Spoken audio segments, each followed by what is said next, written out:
Jenny, leikurinn í kvöld, hann var svo sem tiltölulega jafn lengi framan af. Þið mistu þér svona í blá loki kannski fram úr ykkur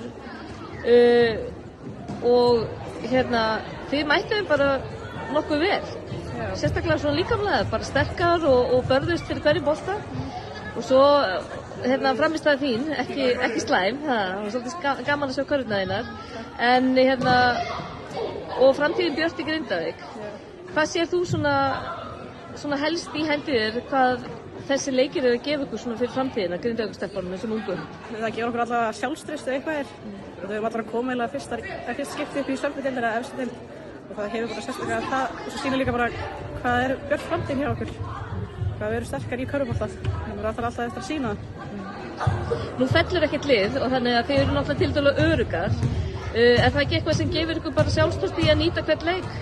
Hvernig upplifið þið það svona, og þjálfarinn? Hvernig leggið þið þetta upp? Við upplifum það að við fáum þá miklu fyrir tækifæri hver einn fyrir mínútur og svoleiðis þannig að við erum ekkert hræddir að falla þannig að við getum nýtt mínútur sem við fáum. Svoleiðis þannig.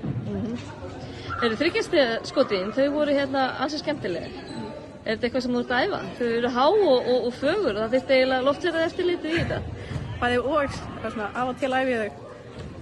Og þú ert að setja þetta á einhverju eins og þú ert að gera svona leikjum? Já, kemur það. Já, þetta var bara ansið flott hjá þér. En leikirnir framöndan, hvað er næsta dagskrá hjá ykkur? Við vinnum þessi Njarðvík.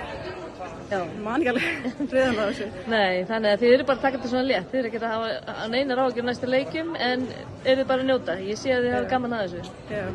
Já, er það leikplanið ykkar að hafa gaman? Já, bara hafa gaman og gera það besta. Já, takk fyrir þetta, Jenny mín.